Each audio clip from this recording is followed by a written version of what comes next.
अधिशोषण क्या है? ये कितने प्रकार के होते हैं? भौतिक अधिशोषण क्या है? रासायनिक अधिशोषण क्या है? सारी चीज़ें आज की वीडियो के अंदर क्लियर होने वाली है। सारे कॉन्सेप्ट आज की वीडियो के अंदर आप भाई बहुत बेहतरीन तरीके से क्लियर होने वाले हैं। चलिए, सबसे पहले हम इन दोनों में अंतर करने से पहले इसकी डेफिनेशन देखेंगे, क्योंकि इनके पीछे भी एक बहुत बड़ा रीज़न है। डेफिनेशन क्यों सर? देखो, अगर आपके एग्ज़ाम में भौतिक अधिशोषण और रासायनिक अधिशोषण में अंतर नहीं पूछा गया, मान लो की बात, आपको इनमें अंतर करने का नहीं पूछा गया, आपके एग्जाम में बस इतना पूछा गया कि आपको भौतिक अधिशोषण क्या है इसकी डेफिनेशन लिखनी है, रासायनिक अधिशोषण क्या है इसकी डेफिनेशन लिखनी है, और दोनों के एक एक एग्जाम्पल हमको देने हैं।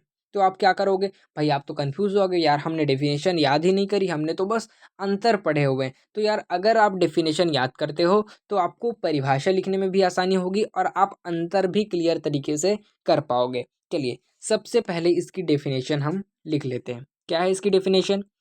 तो भाई, भौतिक अधिशोषण जब किसी ठोस अथवा द्रव्य की सतह पर किसी अन्य पदार्थ के सूक्ष्मकण वॉन्डर्स वॉल बल द्वारा एकत्रित हो जाते हैं तो उसे भौतिक अधिशोषण कहते हैं।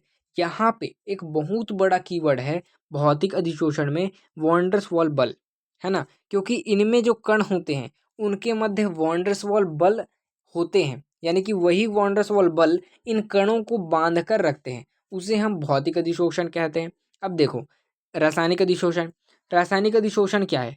जब किसी ठोस अथवा द्रव्य के कण किसी सतह पर रासायनिक बल द्वारा एकत्रित हो जाते हैं तो उसे रासायनिक अधिशोषण कहते हैं। यहाँ पे कौन सा बल था?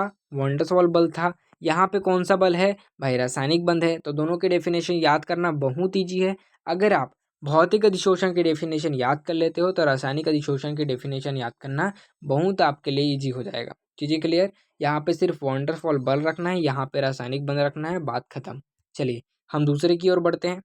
दूसरा है, इनमें कणों के मध्य वॉन्डरसॉल बल कार्य करता है। भाई तुम बताओ, हमने कुछ नई चीज़ पढ़ी, नई चीज़ लिखी है? नहीं यार, जो पहले में लिखा था उसी को थोड़ा सा मॉडिफाई करके दूसरे में लिख दिया।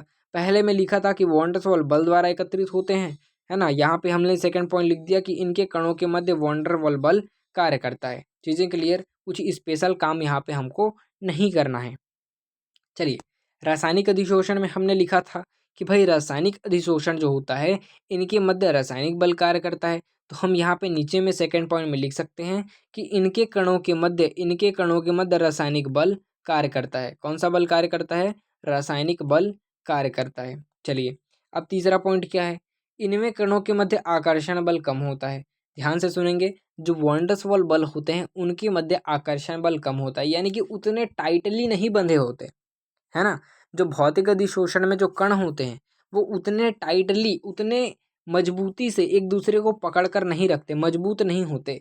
ये होते हैं वॉन्डरसॉल बल के कारण, यानी कि ये बल मजबूत नहीं है। और जो रासायनिक बल होते हैं वो अत्यधिक मजबूत होते हैं और इनके कण जो होते हैं एकदम टाइटली मजबूत होते हैं। इसलिए हम कह सकते हैं कि इनके कणों के मध्य रासायनिक बल कार्य करता है। चलिए, तीसरा पॉइंट देखते हैं। तीसरा पॉइंट है, इनके कणों के मध्य आकर्षण बल कम होता है। ये भी चीज़ क्लियर है। हमने जैसे बताया वॉन्डरसॉल बल दुर्बल होता है तो इनके कण में जो आकर्षण होगा वो भी कम होगा। अगर रासायनिक बल अत्यधिक अत्यधिक बल है उसमें, रासायनिक बल में, है ना? तो रासायनिक बल क्या होता है? अधिक आकर्षित करता है कणों को और वो कणों को बांध कर रखता है ना? तो हम लिख सकते हैं कणों के मध्य आकर्षण बल अधिक होता है। चीज़ें क्लियर? चलिए, चौथे पॉइंट की ओर बढ़ते हैं। चौथा पॉइंट है हमारा, यह प्रकृति में उत्क्रमणीय होता है। चलिए, एक एग्जाम्पल के सही जरिए समझाते हैं। अगर आपने ब्लैक बोर्ड और क्या बोलते हैं उसको मिटाने को, डस्टर, है ना? उसमें डस्टर से आपने ब्लैक बोर्ड यदि साफ किया तो आप पाएंगे कि जो ब्लैक बोर्ड में चौक के कण हैं वो डस्टर पर अस्थायी रूप से एकत्रित हो जाते हैं। अब मैं अस्थायी रूप से क्यों बोल रहा हूँ? क्योंकि उसको झड़ाने से वो हट जाता है, यानी कि स्थायी रूप से एकत्रित नहीं है, वो केवल अस्थायी रूप से एकत्रित है। तो जो डस्टर और चौक के कण हैं वो एक भौतिक अधिशोषण के एग्जाम्पल है। ये प्रकृति में उत्क्रमणीय होते हैं। इनके कहने का मतलब है कि भाई जो पहली स्थिति है वो उसी स्थिति में आ जा रहे हैं। अगर पहले डस्टर साफ था तो उसमें लिखे, पहले मिटाए, उसके बाद डस्टर गंदा हो गया, उसको झड़ाए, वह पुनः साफ वाली स्थिति में आ गई। इसको बोलेंगे उत्क्रमणी, है ना? यानी कि जो पहली अपनी अवस्था में आ जाती है तो उसको उत्क्रमणी बोलेंगे।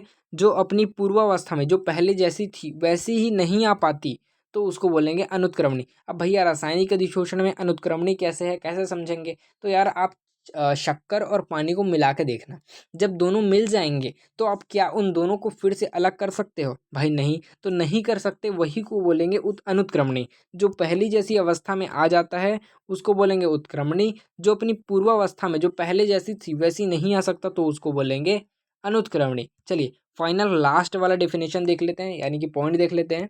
ये प्रकृति में विशिष्ट नहीं होते। भाई कोई स्पेशल नहीं है, अगर झड़ाने से झड़ जा रहा है कोई स्पेशल नहीं है। तो भौतिक अधिशोषण आसानी से हमें देखने को मिलता रहता है। हमने कपड़े गंदे किए, उसके बाद पानी से साफ कर दिए, जो कण होते हैं धूल के वो हट जाते हैं, तो ये भौतिक अधिशोषण के एग्जाम्पल हैं। अगर रासायनिक अधिशोषण में देखें तो ये प्रकृति में विशिष्ट होते हैं, क्योंकि भाई ये हर बार देखने को नहीं मिलता।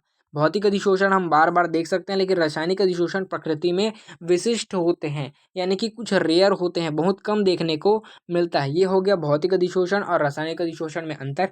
वीडियो पसंद आया लाइक मारना, अगर बहुत बढ़िया वीडियो लगी तो भाई चैनल को सब्सक्राइब कर सकते हो। आगे किस टॉपिक पे वीडियो चाहिए कमेंट बॉक्स में बता देना। बाकी वीडियो पसंद आई तो लाइक करना मत भूलना मेरे भाई। Thank you.